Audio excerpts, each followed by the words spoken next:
Hello and welcome. It's a new video. It's part of the gold farming guide, I suppose. It's kind of like episode 3. And this one is not really about gold farming itself.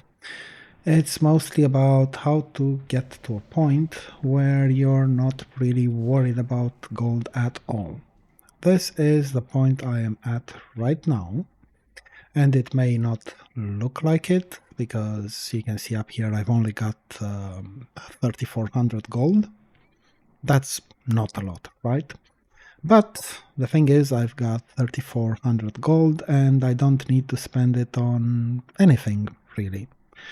So to try to clarify that, at the moment I've got the equivalent of 57 flasks, if I recall correctly.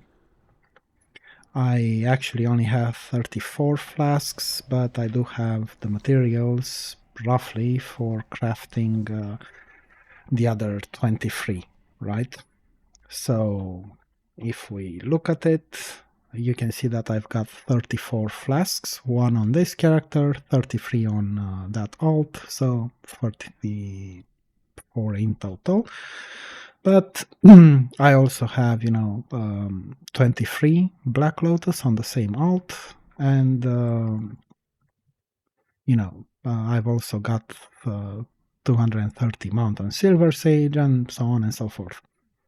I'm not gonna bore you with the exact recipe. I don't think I've got all the dream foil. In fact, I'm pretty sure I don't, but you can see where I am right now in Dire Mall, and I am going to eventually get it, not have to pay for it. So I'm doing pretty well from that point of view. In addition to that, I do have epic mounts, of course, on all of my level 60s. Of course, they are the cheap ones, the PvP rank 11 mounts, so no argument there. I've been quite cheap about it. I just reached rank 11 on my free characters, and yeah, I bought the epic mount for what, 90 gold or so. So, with that said, I don't really need much gold for anything really. I've got plenty, and I mean plenty of investments. If you watched the previous episodes, you've seen that I hold, for example, around 16,000 mithril ore, and that is just one of many, many, many things that I invested my gold into. So, if we look at mithril ore, for example, I hold, close to 16,000. If we add the mithril bars, we're going way over 16,000. Thorium bars, I've got 2,800 of these. Fire bloom, 6,800 of these. Aquamarine, I've got 954. Silver bars, 4,800, and so on and so forth. Short version, I've got about 46 alts, full or almost full, storing all sorts of materials that I plan to sell for 10 or perhaps 20, 40 times the amount I paid for them. Okay, so there are 4 things that you need to know and to understand in order to become, let's say, in order to reach a point where you don't really care about gold. I don't want to say financially secure because it sounds a bit too pretentious for for a game, but that's kind of what I'm talking about. The point where gold is not an issue for you. The first of these things that you need to consider, understand, call it whatever you want, is that you kind of don't need to farm anything specific. So to try to explain that, a lot of people are currently complaining about the price of flasks, about the price of Black Lotus. On this realm, which is a PvE realm, Thunderstrike on Europe, a flask will set you back about 160 gold, as you can see. Black Lotus will set you back about 96 gold. So you would normally think, oh, all right, I need to level up, I need to skill up herbalism, and I need to go and farm Black Lotus. But you don't. You really do not need to do such a thing. In fact, I would definitely not recommend doing that. With me, for example, I play this mage, right? I do have a rogue, I do have a shadow priest, but I mostly farm stuff on this mage. And I do have, herbalism and mining, so I could very well go and try to farm Black Lotus. In fact, in episode 1, if I recall correctly, I did include perhaps a couple of clips of me picking up some Black Lotus. And while that worked at the time, because I was way ahead of the pack due to being able to AoE level in Zul'Farrak and outdoors and whatever, once people caught up, once other classes caught up, once they reached level 60 as well, farming Black Lotus, specifically trying to get Black Lotus, became a serious problem. Every single spawn point has either a rogue or a druid in stealth waiting for the Black Lotus to spawn, and as soon as someone else walks over there and tries to pick it up, they will, the person trying to do that will inevitably aggro a mob or maybe more than one. At that point, when you've seen the Black Lotus node and you're just getting ready to pick it up and whatever, you've aggroed the mob, you're trying to maybe CC the mob in order to be able to herb, to gather the Black Lotus. And while you're fighting that mob or charging it with your engineering helm or whatever, you're going to see that a rogue or a druid suddenly comes out of stealth and loots the bloody thing. As a mage, for example, as a cloth wearer, I cannot use the herbalist gloves, right? That's not possible for me. And because it's not possible, my herbalism skill can never be as high as a druid's skill or as a rogue's skill. A rogue will easily get 310 and a Tauren druid will easily get 325. What that means is that a druid is going to be able to pick up the Lotus on the first attempt 100% of the time. Whereas for me, it might take perhaps a couple of tries, right? Occasionally, it does fail. And if that happens, yeah, I think you can see how that can be a bit, let's say, heartbreaking. Now, that's what I mean. I don't need to specifically aim for Black Lotus. In fact, it's a dumb idea. It's much better to farm something that your class is good at, as is the case with what I'm doing right now. Because at the end of the day, yeah, Black Lotus is 96 gold, but an Arcane Crystal is 71 gold. The Dreamfoil and the Grom's Blood are also about 1 gold apiece. So I have no reason to waste my time trying to find the Black Lotus, trying to camp a spawn, trying to travel between spawns when I already know that they're being camped by a rogue, by a druid, by whatever else. Did I? Yeah, I did get the ghost mushroom. And because of that, it makes no sense for you to go out there and to try to farm something specific. Just try to farm something that gives you enough gold and buy the rest of the stuff you want. In my case, that would be flasks or Black Lotus or whatever, right? I did farm 9 Black Lotus myself, but the rest of them, up to about 60, I simply went and bought. During one of the previous episodes, if you were looking at my total amount of gold, which was up here, I was at about, I think, 3,700, maybe 3,800. So if you looked at my total amount of gold now, it would look like it went down. So instead of making gold, I lost gold. But what happened was that I went and bought enough Black Lotus to get to about 60 flasks. I dropped down to 0, and since then I have been farming in here casually, like not trying to set up a new speed record, not trying to do anything special. I play pretty much on autopilot. This instance by now is not really a challenge for me or for anyone who's been doing it for more than a couple of days, I guess, right? Which brings me to the next point. You don't need, like I said earlier, you don't need to farm something specific.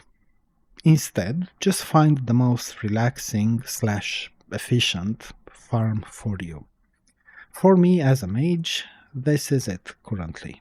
Darmol East. Before this was released, that was Zul'Farrak. That was what I was doing before this was released. For other people, that was, I don't know, maybe Sunken Temple, Maraudon, whatever. And for those of you who don't mind doing that, boosting is an option, of course. I don't do that, it's a matter of principle, it's got nothing to do with any other reason. I just don't like the idea, I think it pretty much kills this game. But that's a different subject for another day. So, again, finding the most relaxing and efficient farm for you, one you can do in a, let's say, brain dead state, much like this one, much like what I'm doing now, because this takes 0 skill, 0 focus. I don't need to think about it. I just, like I said, I play it on autopilot most of the time. I don't have to stop and think about what I'm going to be doing next. I don't have to wonder, oh, what if the boss or the mob does this or that? I don't need to think about anything really. It's as brain dead as it could possibly be.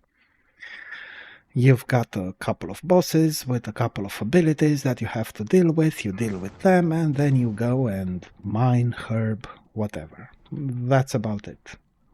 Applying the famous Mage Shatter combo to a pack of Whiplashers is something that doesn't require any sort of focus or skill or whatever. You just Frost Nova, Flame Strike, Cone of Cold, Arcane Explosion, and loot. That's about it. Now, another thing that you need to do, this would be number 3 on the list, I guess, is knowing what to buy, when to buy it, and when to sell it. And I will go over that in a bit of detail, I guess, just a bit, in a few seconds. I just need to finish this guy. He is almost dead, but he's just acting up a bit with his 10,000 sacrifice attempts. Fortunately, like I said, this doesn't require any sort of focus or skill or whatever. You just LOS around the pillar and yeah, that's it, job done. Okay, so we've looted this guy. We're going to let Hydrospawn walk away. And then we are going to walk away.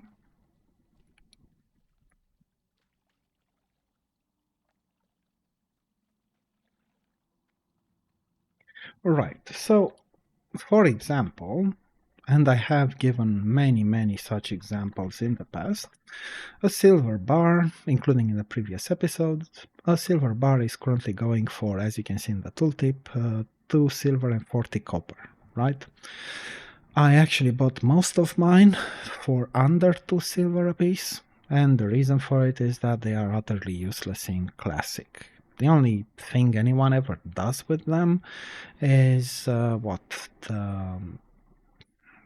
engineering thing where you create a silver contact or something like that. I don't even remember what it's called, which nobody can really use for anything useful. You can make some bombs with it, and nobody ever uses them anyway. The only things anyone uses from engineering, I guess, would be sappers, iron grenades, and maybe dense dynamite later on around Nax, I guess. There are, of course, some PvP trinkets and whatever, but this is a PvE realm. Hardly anyone uses those, really. Okay, the animation has started. It is safe for us to loot the guarded one. I just Frost Nova this guy, and then Cone of Cold, and then I run away and I reset the mob on one of the safe spots. There are plenty of them over there. I don't care if I end up aggroing these three guys. It's not a problem because, like I said, I am going to be resetting anyway. So that's what I mean. If I look at Fire Bloom, this once again is largely useless in this phase, and you can see I'm storing 6800 of these, right? With silver bars, I'm storing, I don't know, 4900 or so, something like that. And it's not the only example. I have shown many other things, including, let's say, mithril ore, which I've got 16,000 of, thorium bars, 2800 of these, mithril bars. I don't have a lot of them, but I do have a few, 600 something, and so on. And all of these I bought when they were cheap. In fact, most of them still are very cheap. Mithril ore goes for under 6 silver a piece at the moment, as far as I remember. And other stuff like gems, again, hundreds of these. These are probably going to be selling for 6 gold a piece when pre-patch hits. Mossagate, what's it called? The other thing, Citrine, and so on and so forth. The idea is you need to know what is going to be selling for a much higher price in the future. Buy it now while it's cheap, and when you're done with that part, when the game finally reaches a phase where these become useful, necessary, whatever, that is when you turn around and sell them for a huge markup. Because with the silver bars, for example, I'm currently buying them for 2.5 silver. I bought them for less than 2 silver a piece. And you can be quite certain that they are going to be selling for more than 1 gold a piece when pre-patch hits. This is what some people would rightfully call the long game, the very long game, because it does imply waiting for the TBC pre-patch, and that is not going to happen very soon. It is going to be something like 10 months, possibly longer. I don't actually know. I've not looked at the roadmap, but what I do know is that that is going to happen. It is going to we are going to get to the TBC pre-patch, and once we get there, people are going to need all sorts, and I really mean it, all sorts of materials to skill up their professions for their new characters. A lot of them are going to go for paladins. A lot of them are going to want blacksmithing, jewel crafting, engineering, and so on.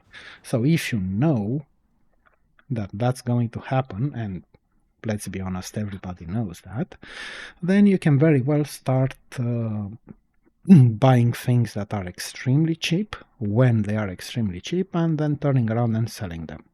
If you watched episode 1, you saw that at the time I had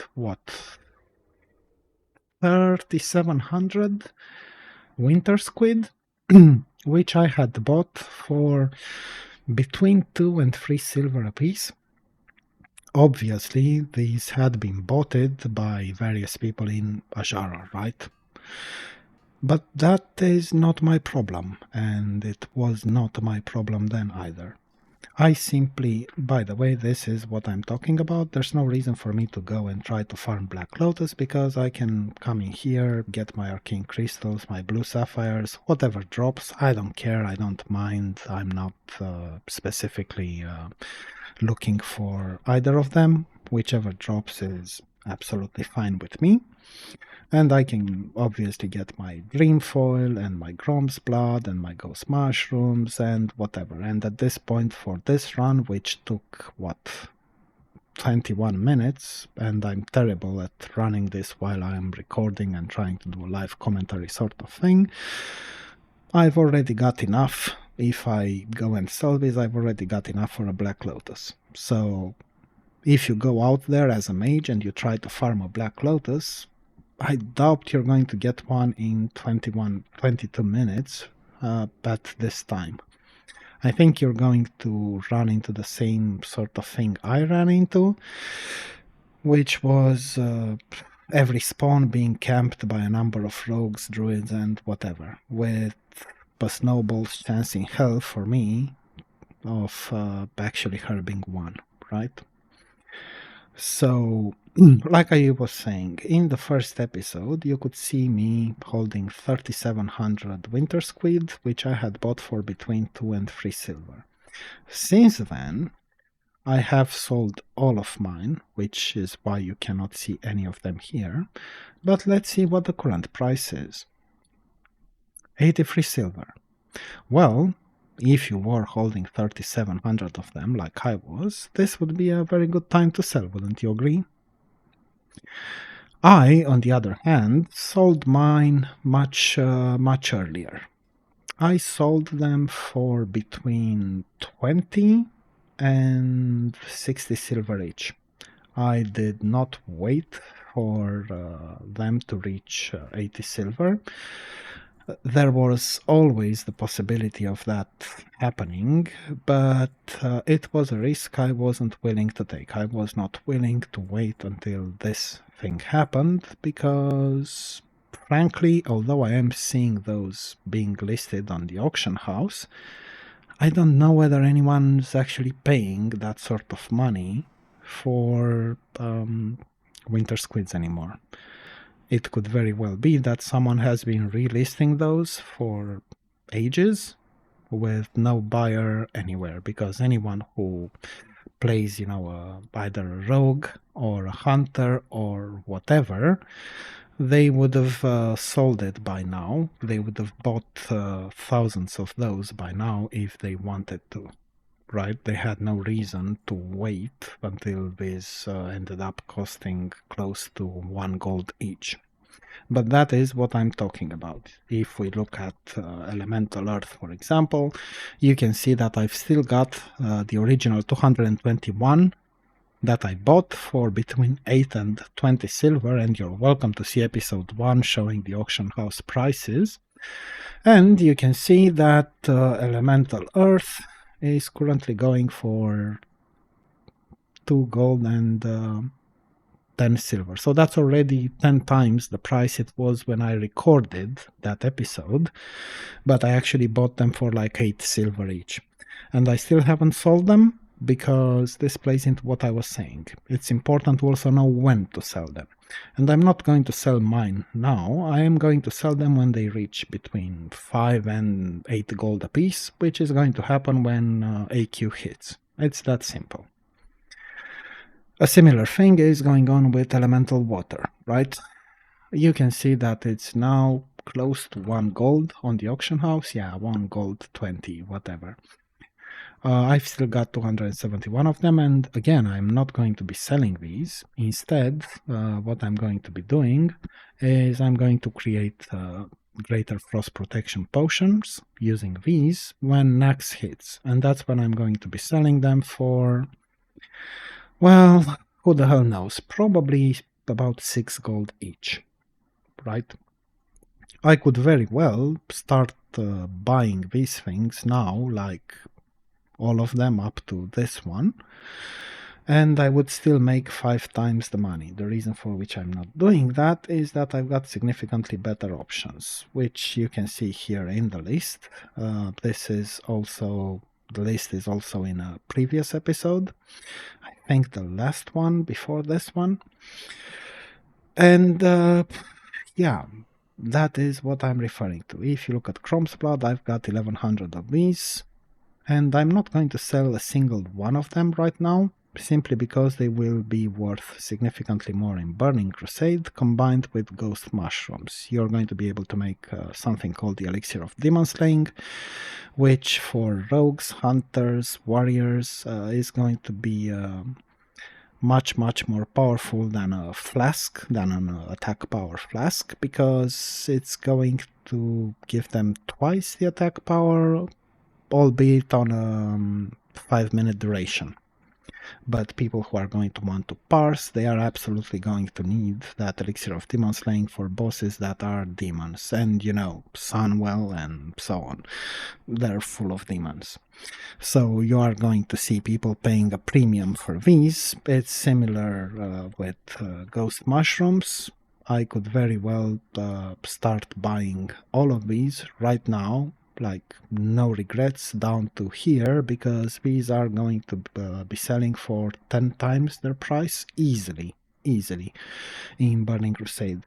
Absolutely no one is going to go to back to the, let's say, vanilla continents to farm these. No one is going to do that sort of thing, I can promise you that. Simply because they've got better gold farms in Burning Crusade, right? It's the same with many other things that I already went over, like bars, herbs, whatever.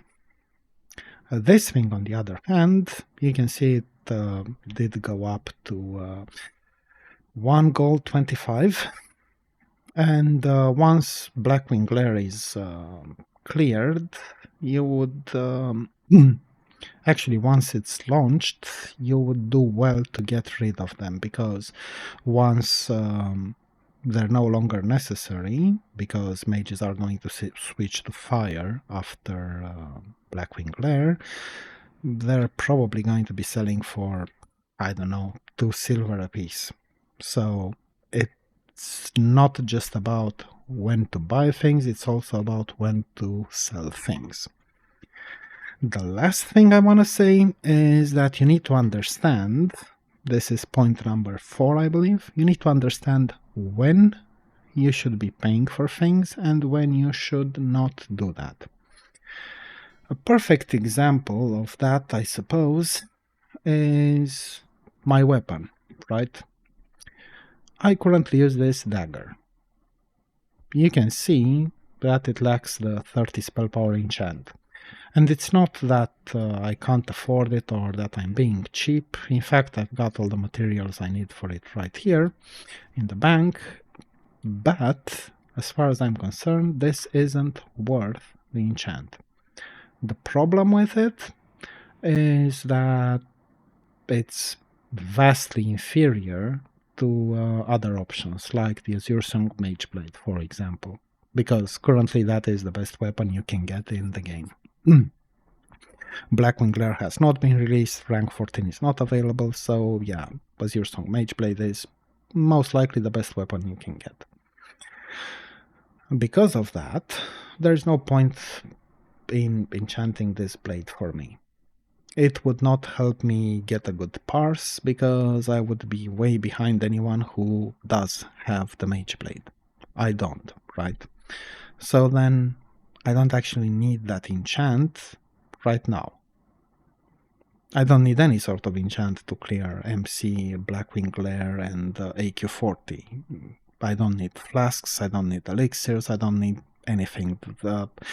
There are instances that any half-decent raid group is able to clear without any consumables, without any enchants, and probably in half-blue gear, I would say. It's not even a challenge from any point of view, really.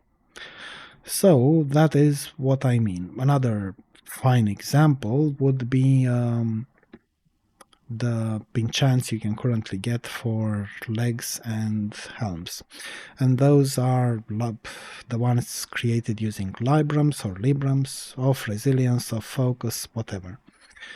Currently those go for about 150 gold each, and I could buy them. I could get 8 spell power here, 8 spell power here, or 25 resistance maybe. But again, I know that I don't need them, and I know that with my current gear, I don't really stand much of a chance to get a 99 parse or whatever, and anything below 99 doesn't even exist as far as I'm concerned. It's like I couldn't care less about getting a 98 or 95 or whatever. It's still shit.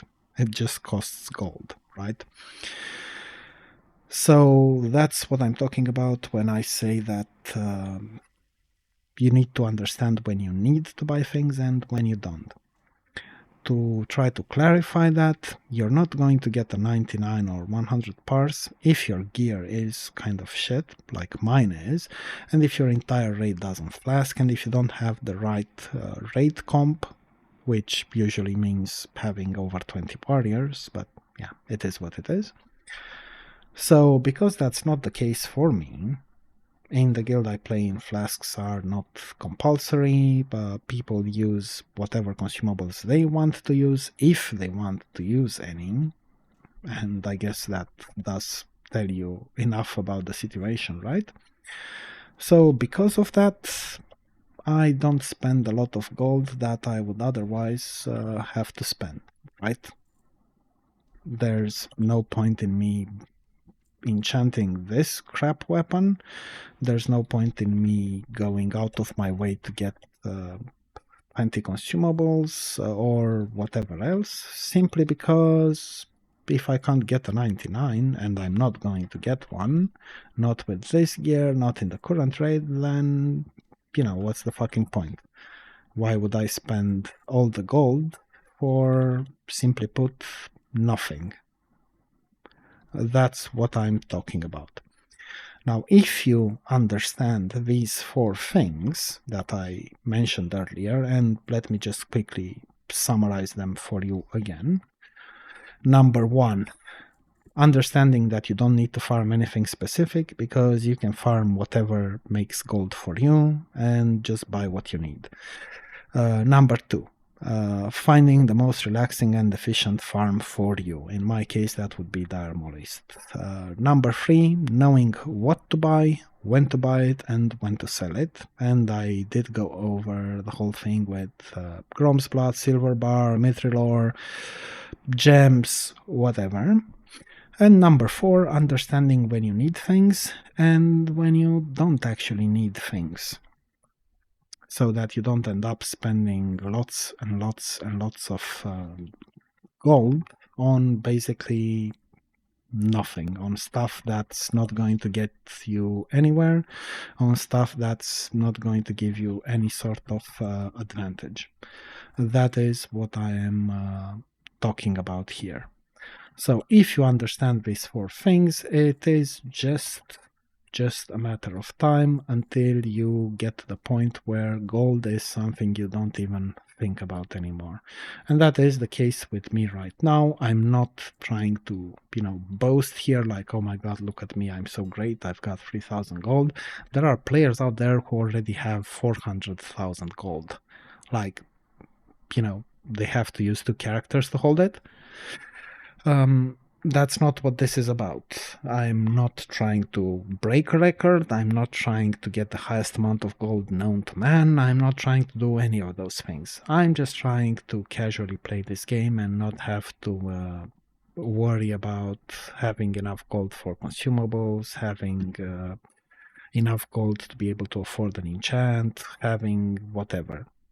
And it might sound strange because, again, I don't have an enchant on this weapon, but again, it's not. I don't actually want an enchant on this weapon. I want to get what you would call a best in slot weapon, and I'm going to enchant that one. So, yeah, And that's about it for this video. I hope you found it useful. If not, I hope you've at least found it somewhat entertaining. And yeah, thanks for watching and see you next time. There will be one last episode, I think, and that will happen when I finally start unloading all the materials, probably in pre-patch, so it will be a long time from now, just so that we can see what we end up with, right? And what we're going to be starting Burning Crusade with. So yeah, until next time, have fun and see you around.